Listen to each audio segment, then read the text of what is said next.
Halo Bedikers. Berita kebakaran gedung instansi pemerintah kembali menjadi perbincangan di tengah masyarakat. Sebelumnya pada 22 Agustus 2020, sebuah kebakaran terjadi di Kompleks Kejaksaan Agung. Kemudian baru-baru ini pada Kamis 24 November 2022, giliran gedung Mabes Polri yang terbakar sebanyak 2 kali. Kira-kira kenapa ya? Gedung instansi besar ini sangat mudah terbakar? Murni kecelakaan atau memang ada yang sengaja ingin dihilangkan? Mari kita bongkar.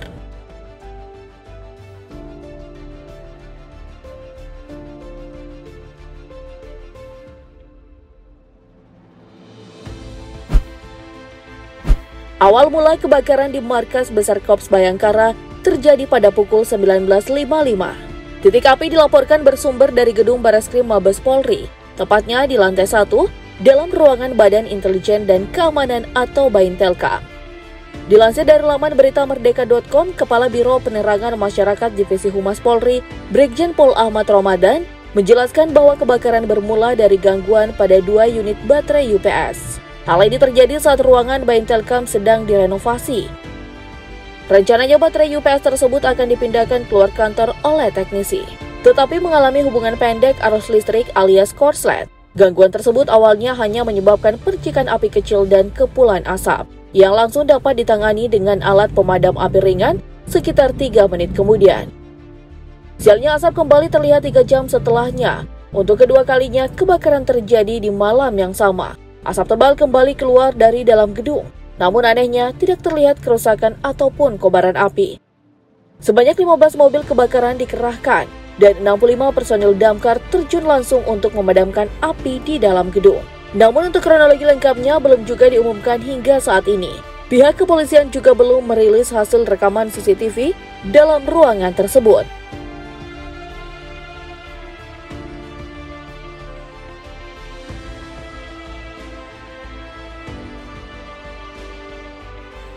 Meski sempat terbakar hingga 2 kali, beruntungnya tak ada korban jiwa dalam kecelakaan ini. Lantas bagaimana dengan barang-barang serta dokumen-dokumen penting yang ada dalam ruangan Baintelkam ini?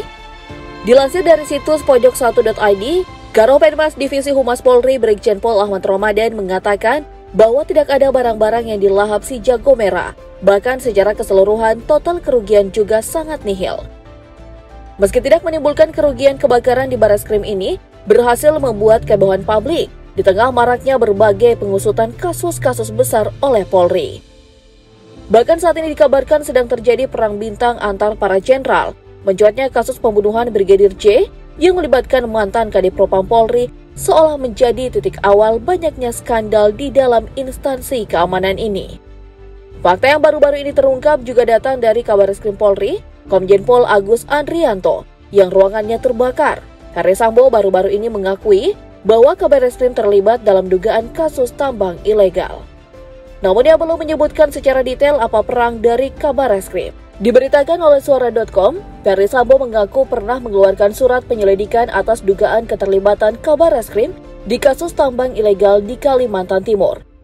Disebutkan bahwa Sambo menandatangani surat tersebut saat masih menjabat sebagai Kadif Propam Polri. Hanya saja Sambo tidak mengungkap detail proses penyelidikan tersebut. Ia juga tidak menyampaikan detail peran Agus Andrianto maupun oknum-oknum polisi lain yang terlibat. Dalam surat tersebut tertera nama Komjen Agus yang disebut menerima uang koordinasi Ismail Bolong senilai 2 miliar setiap bulannya. Pemberian uang ini pun disebut menggunakan mata uang asing, yaitu dolar Amerika. Kemudian dilakukan secara bertahap pada Oktober hingga Desember tahun 2021. Hal tersebut sesuai dengan pengakuan mantan anggota Polres Samarinda yang bernama Ismail Bolong. Pria ini viral setelah cuplikan videonya beredar. Ia menyatakan telah memberikan setoran ke Komjen Agus senilai 2 miliar rupiah per bulan. Terkait kegiatan yang saya laksanakan, saya sudah berkoordinasi dengan Kabareskrim, yaitu ke Bapak Kabareskrim Komjen Pol Agus Andrianto dengan memberikan uang sebanyak 3 kali. Yaitu pada bulan September 2021 sebesar 2 miliar, bulan Oktober 2021 sebesar 2 miliar, dan bulan November 2021 sebesar 2 miliar. Uang tersebut saya serahkan langsung kepada Komjen Pol Agus Andrianto. Fakta lainnya, masyarakat juga mengait-ngaitkan kebakaran Bareskrim Polri ini dengan kasus Ferdy Sambo yang masih bergulir hingga saat ini.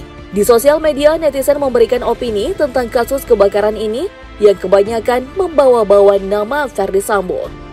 Misalnya saja komentar-komentar netizen dalam salah satu postingan berita di Instagram @TV1News ini, ada yang mengatakan bahwa ini adalah detik-detik terakhir penyelamatan Sambo.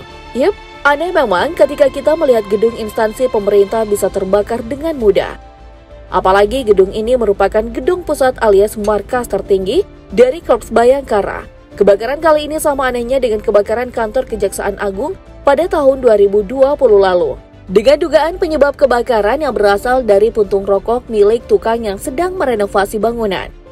Alasan yang sama juga digunakan dalam kebakaran di ruangan Barreskrim Polri ini, yaitu adanya korsleting listrik akibat renovasi ruangan. Kemudian, ada juga netizen yang mengatakan bahwa kebakaran ini kemungkinan besar disengaja untuk menghilangkan berkas perkara dari kasus Ferdy Sambo.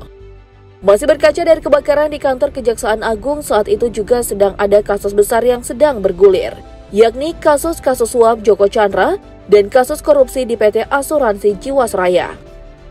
Mungkin atas dasar hal tersebut, masyarakat jadi berpikir kalau Mabes Polri memang sengaja dibakar oleh oknum tertentu. Karena saat ini memang sedang ada beberapa kasus besar, seperti kasus Ferdy Sambo dan Komjen Agus Andrianto yang telah dibahas tadi. Masyarakat sudah geram karena kasus Ferdy Sambo tidak kunjung menemukan titik terang setelah berbulan-bulan lamanya. Dan dikhawatirkan semakin lama kasus Sambo bergulir, semakin banyak celah hukum yang bisa ia dapatkan, yang berujung pada kurangnya masa tahanan yang akan divoniskan. Beberapa netizen juga memberikan komentar sindiran dengan nada satir. Ada yang mengatakan bahwa targetnya hanya beberapa lembar, tapi yang dibakar malah seruangan.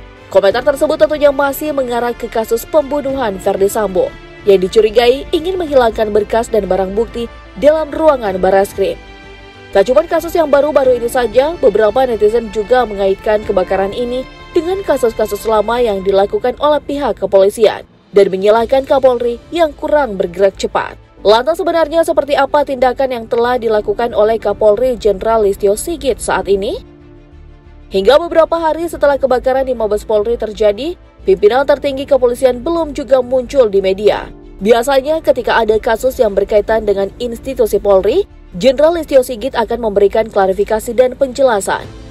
Namun untuk kasus kebakaran ini, entah mengapa Kapolri belum juga memberikan tanggapan. Apakah memang sedang ada perang bintang di tubuh Polri saat ini? Dan apakah Kapolri juga terlibat dalam perang bintang tersebut? Atau apakah Polri dilema ingin membela pihak yang mana? Jangan sungkan untuk memberikan opini terbaikmu di kolom komentar.